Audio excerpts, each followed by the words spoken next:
I will now move to Part B. Indirect taxes. My proposals relating to customs aim to rationalize tariff structure and address duty inversion. These will also support domestic manufacturing and value addition, promote exports, facilitate trade, and provide relief to common people. Rationalization of customs tariff structure for industrial goods.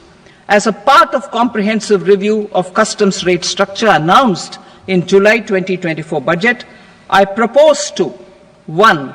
Remove 7 tariff rates. This is over and above the 7 tariff rates removed in 23-24 budget. After this, there will be only 8 remaining tariff rates, including 0 rate. 2. Apply appropriate cess to broadly maintain effective duty incidence, except on a few items where such incidence will reduce marginally. 3.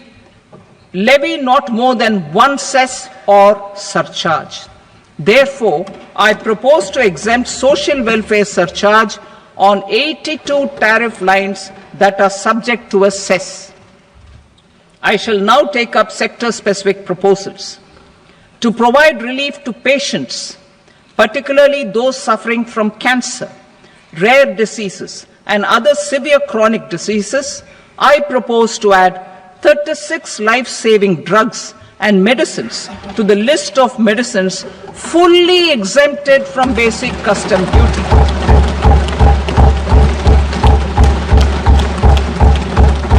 I also propose to add 6 life-saving medicines to the list attracting concessional custom duty of 5%.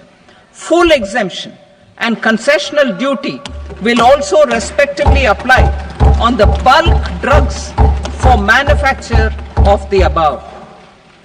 Specified drugs and medicines under patient assistance programs run by the pharmaceutical companies are fully exempt from BCD, provided the medicines are supplied free of cost to the patients. I propose to add 37 more medicines along with 13 new patient assistance programs. Support to domestic manufacturing and value addition. Critical minerals. In the July 2024 budget, I had fully exempted BCD on 25 critical minerals that are not domestically available. I had also reduced BCD of 2 other such minerals to provide a major fillip to their processing, especially by MSMEs. Now, I propose to fully exempt cobalt powder and waste, the scrap of lithium-ion battery, lead, zinc, and 12 more critical minerals. This will help secure the availability for manufacturing in India and promote more jobs for our youth. To promote domestic production of technical textile products such as agro-textiles, medical textiles, and geotextiles at competitive prices, I propose to add 2 more types of shuttle-less looms to the list of fully exempted textile machinery. I also propose to revise the BCD rate on knitted fabrics covered by 9 tariff lines from 10 or 20 to 20% or 115 rupees per kg, whichever is higher. Electronic goods. In line with our Make in India policy and to rectify inverted duty structure, I propose to increase the BCD on interactive flat panel display from 10% to 20% and reduce the BCD to 5% on open cell and other components. In 23-24 budget, for the manufacture of open cells of LCD, LED TVs, I had reduced the BCD on parts of open cells from 5% to 2.5%. To further boost the manufacture of such open cells, the BCD on these parts will now stand exempted. Lithium-ion battery. To the list of exempted capital goods, I propose to add 35 additional capital goods for EV battery manufacturing and 28 additional capital goods for mobile phone battery manufacturing. This will boost domestic manufacture of lithium-ion batteries, both for mobile phones and for electric vehicles. Shipping sector. Considering that shipbuilding has a long gestation period, I propose to continue the exemption of BCD on raw materials, components, consumables, or parts for the manufacture of ships for another 10 years.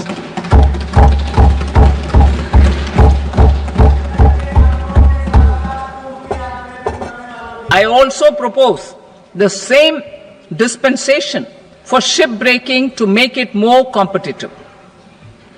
Telecommunication. To prevent classification disputes, I propose to reduce the BCD from 20% to 10% on carrier-grade Ethernet switches to make it at par with non-carrier-grade Ethernet switches. Export promotion. To facilitate exports of handicrafts, I propose to extend the time period for export from 6 months to 1 year, further extendable by another 3 months if required. I also propose to add 9 items to the list of duty-free inputs. Leather sector. I propose to fully exempt BCD on wet blue leather to facilitate imports for domestic value addition and employment. I also propose to exempt crust leather from 20% export duty to facilitate exports by small tanners. Marine products. To enhance India's competitiveness in the global seafood market, I propose to reduce BCD from 30% to 5% on frozen fish paste, surimi, for manufacture and export of its analog products. I also propose to reduce BCD from 15% to 5% on fish hydrolysates for manufacture of fish and shrimp feed. In July 2024 budget, to promote development of domestic MROs for aircraft and ships, I had extended the time limit for export of foreign origin goods that were imported for repairs from 6 months to 1 year and further extendable by 1 year. I now propose to extend the same dispensation for railway goods. Time limit for provisional assessment. Presently, the Customs Act 1962 does not provide any time limit to finalize provisional assessments, leading to uncertainty and cost to trade. As a measure of promoting ease of doing business, I propose to fix a time limit of 2 years, extendable by a year, for finalizing the provisional assessment. I propose to introduce a new provision that will enable importers or exporters, after clearance of goods, to voluntarily declare material facts and pay duty with interest but without penalty. This will incentivize voluntary compliance. However, this will not apply in cases where department has already initiated audit or investigation proceedings. For industry to better plan their imports, I propose to extend the time limit for the end use of imported inputs in the relevant rules from 6 months to 1 year. This will provide operational flexibility in view of cost and uncertainty of supply. Further, such importers will now have to file only quarterly statements instead of a monthly statement.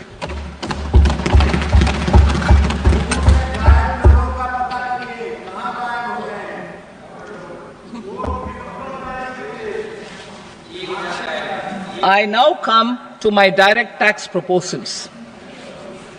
In Part A, I have briefly underlined taxation reforms as one of key reforms to realize our vision of Vikasit Bharat. In respect of criminal law, our government had earlier ushered in Bharatiya Nyaya Sanhita, replacing Bharatiya Danda Sanhita. I am happy to inform this august House and the country that for new income tax bill will carry forward the same spirit of Nyaya in its drafting as well. The new bill will be clear and direct in text, with close to half of the present law in terms of both chapters and words. It will be simple to understand for taxpayers and tax administrators.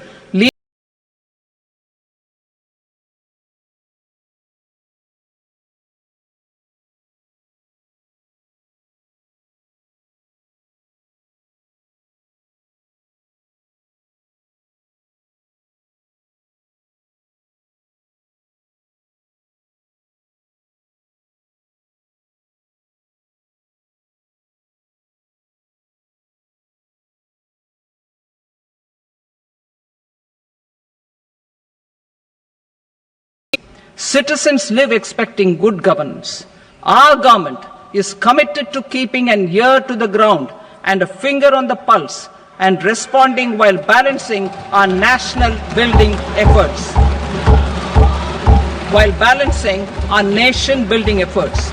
The following measures will detail just how our government will, under the guidance of PM Modi, has taken steps to understand and address.